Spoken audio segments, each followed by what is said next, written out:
NDA ने प्रचंड बहुमत के साथ बिहार में सरकार बनाई है, लेकिन आपको बता दें कि जिस तरह से लोक जनशक्ति पार्टी रामविलास को जो है 29 सीटें मिली, 29 सीटें ने 19 सीटें हासिल की। हम बात करेंगे, हमारे साथ संजय सिंह से है। संजय जी, जिस तरह से एनडीए जो है लगातार जीत की हाथ की ओर जा रही है, कैसे कहिएगा बिहार की जनता को? देखिए, आज जो है एनडीए का मतलब हम क्या बोले कि जितने भी बिहार में सीट थे उस सारे सीटों पे बहुत ही मजबूती से एनडीए एकजुट होकर चुनाव लड़ी थी। निश्चित रूप से कहीं ना कहीं इसमें माननीय प्रधानमंत्री जी का, माननीय मुख्यमंत्री जी का, माननीय जीतन राम मांझी जी का, माननीय हमारे नेता आदरणीय श्री चिराग पासवान जी का और सारे एनडीए के नेताओं ने जितना मेहनत किया, तो कहीं ना कहीं ये पूरे बिहार में जीत होनी थी। और इसका उदाहरण रहा कि हम जहाँ महुआ से चुनाव लड़ते हैं वहाँ से एक बड़ी मार्जिन, हम अगर बोले तो महुआ की जनता ने जो विश्वास जताया है उसके हिसाब से 45 हज़ार वोटों से मुझे जिताने का काम किया है। तो 45 हज़ार वोट ऐसे ही नहीं आ गया ना।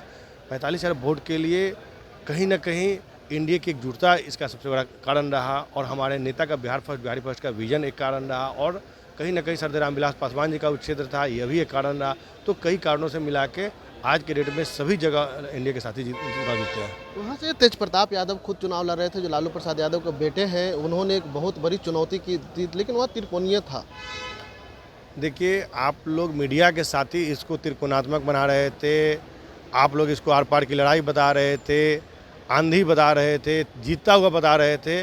लेकिन महुआ की जनता को ये विश्वास था कि जो व्यक्ति 5 साल जीतने के बाद कुछ भी नहीं किया और 5 साल में अपने क्षेत्र को छोड़कर दूसरी जगह चला जाता है, तो जनता इतनी बेवकूफ़ नहीं है कि किसी की लॉलीपॉप में आ जाएगा। और कोई बड़े परिवार का लड़का होने का मतलब ये नहीं है कि आप उसको वोट दे दीजिएगा। लोगों ने इस चीज़ को इस बार कायम रखा। चूँकि 2020 में चुनाव हारने के बाद 2025 तक हम 5 साल लगातार क्षेत्र में बने रहे और लोगों के बीच में रहे, लोगों का काम करने का काम किया, लोगों को सेवा करने का काम किया। तो कहीं ना कहीं लोगों ने इस बार आशीर्वाद के रूप में मुझे इसको देकर और वहाँ से भेजने का काम किया। तेज प्रताप ने कहा था कि पिछली बार हमने मेडिकल कॉलेज बनाया, इस बार भी बनाएंगे, अस्पताल बनाएंगे। देखिए क्या है ना, हम बहुत चैनल में बता चुके हैं कि मेडिकल कॉलेज का जहाँ तक मामला था, तो मेडिकल कॉलेज जो था, मेडिकल कॉलेज में कहीं ना कहीं ये योगदान माननीय मुख्यमंत्री जी का था। क्योंकि जब जमीन अधिग्रहण की बात चल रही थी तो जमीन अधिग्रहण सबसे पहले लालगंज के लिए मेडिकल कॉलेज गया था, लेकिन वहाँ पे ज़मीन बाज़ार से सटे हुए नहीं मिल पा रही थी। फिर दूसरे नंबर पर महनार को इसका जगह दिया गया, महनार नहीं जगह दे पाया। और महुआ में उस समय जो तत्कालीन एसडीओ थे उन्होंने तत्परता के साथ बाजार से सटे हुए ज़मीन दे दिया, तो इस कारण से महुआ में चला गया। तो इसमें किसी का दिन नहीं है।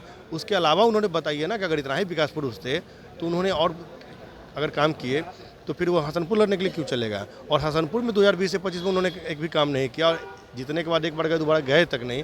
तो जब इतना ही विकास पुरुष थे तो हसनपुर को आपने क्या दे दिया।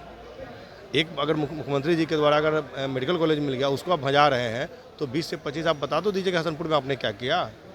तो कहीं ना कहीं ये सब भजाने की बात और बोलने की बात है, ऐसा कहीं कुछ भी नहीं था। एक आखिरी सवाल है संजय जी, जिस तरह से आप लोग जो है मंत्री पद का शपथ ले, लेकिन विभाग अभी तक आवंटित नहीं किया गया है, कौन विभाग पर दावेदारी जो है लोक जनशक्ति पार्टी रामविलास से आप? इसके लिए हमारे नेता आदरणीय श्री चिराग पासवान जी हमारे पार्टी के नेता हैं और वो सारी चीज़ जो पार्टी से संबंधित है हमारे राष्ट्रीय की करते हैं। और उनका जो निर्णय होता है, हम लोग सिपाही के रूप में कल भी थे, आज भी मंत्री बनने के बावजूद भी हम एक पार्टी के सच्चे सिपाही के रूप में काम कर रहे हैं। कहीं ना कहीं जो दायित्व और जवाबदेही हम लोग को दिया जाएगा उसको हम लोग पूरा निर्वाह करेंगे। चलिए, तो ये थे संजय सिंह, साफ तौर पर कह दिया है कि जिस तरह से हमने विधायक से जो है बनकर अब मंत्री भी बन गए हैं, लेकिन देखना होगा कि जिस तरह से अभी तक हमने मंत्री पद का शपथ ले लिया लेकिन अभी विभाग नहीं मिला है, जो हमारे चिराग पासवान कहेंगे हम उनके सिपाही के रूप में काम करेंगे। माईपीडी समाचार के लिए पटना से ब्रजेश कुमार।